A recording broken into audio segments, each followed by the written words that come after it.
And that, in the words, one of the most badass rangers ever, is the word for today's topic. Orcs! And of course, Orc is how Legolas describes them.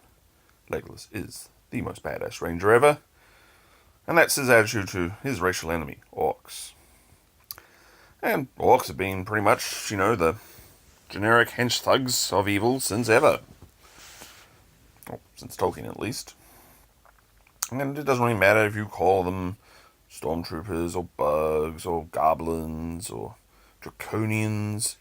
They all fit the same sort of game niche. They're there to menace the heroes, probably in hordes, and occasionally to get slaughtered by the heroes. Of course, the original Orcs were pretty badass. They were mean, they were nasty, they were brutal. They, Fellowship of the Ring, often ran from the Orcs, especially when they came in such huge hordes, such as the ones they found under Moria. And Orcs shouldn't be totally disposable, killable mooks. They are, after all, very nasty people. They got slaughtered in hordes because they were up against some of the baddest badasses in Middle-earth for the Third Age. Aragorn's a 90-year-old badass. He's got 60 years of killing orcs under his belt. Legolas is 3,000 years old and has probably only put in the minimum required time that an elf needs to be pracking around forests and singing poetry. The rest of the time, he's probably spent it killing orcs and other monsters. And Gimli's just some total dwarf badass who can keep up with these buggers. So, to measure your orcs against them, it's not exactly fair. Orcs were mean, orcs were tough. Orcs often came in nasty amounts.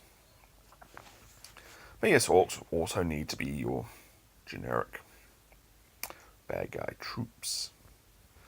And if you're playing some of the other fantasy games, you'll get a hierarchy of orcs. Of course, they get different names. They get called hobgoblins, or gnolls, or ogres, as they build up and build up and build up and get bigger and bigger. Because apparently you can't really fill out a monster manual with entries such as orcs, bigger orcs, even bigger orcs, and look, these are some pretty big orcs. I mean, you're probably just not going to be allowed to do that. So you got to give them other names.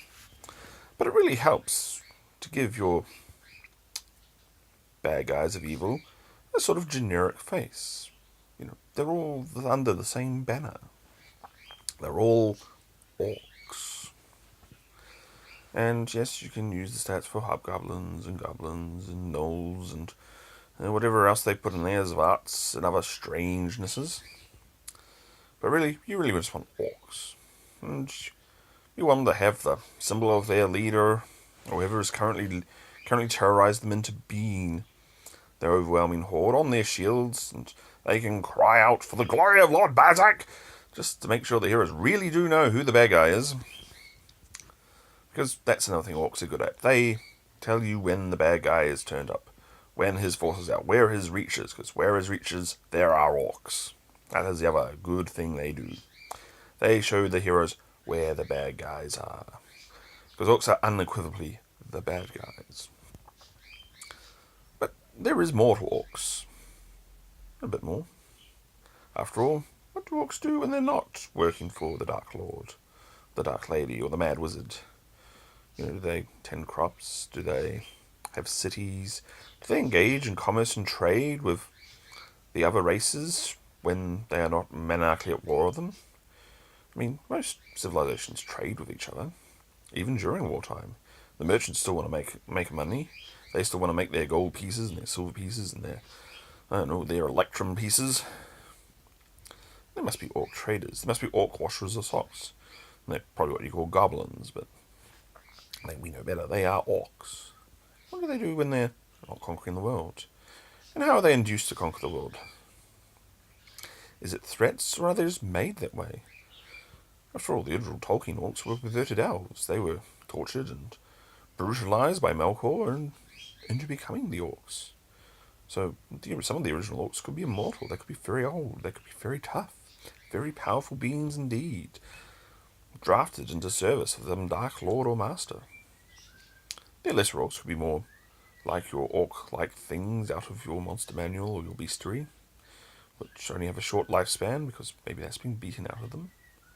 You don't really need long lifespans, you're just going to throw them against the wall anyway. It's important to consider where orcs come from, because you're probably not going to be dealing with Tolkien mythology there, but you can borrow it. You can make it your own. Consider D&D's non-human pantheon, the orc god Groomch, and his enemy, Corellin.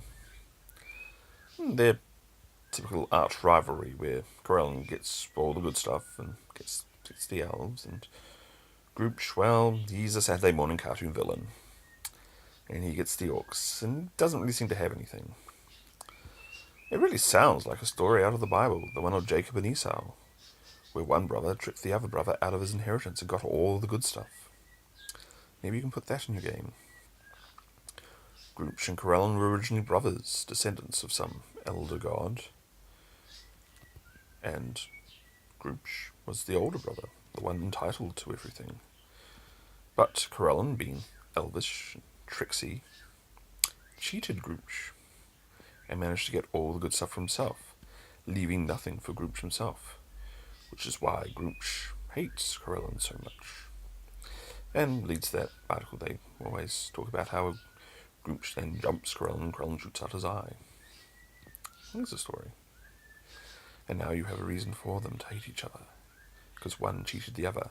One has all the blessings, all the graces, all the gifts, and the other is just a brutal, ugly thug who got nothing. And if you want to borrow from Tolkien, then he just kidnapped some of Corellin's children, some of the elves, and transformed them into the orcs, and beaten them into such a hatred and rage of their former brethren. Because that's kind of fun too. You're not killing orcs out there, you're killing elves. That's why elves and orcs hate each other, because they are brothers, they are the same.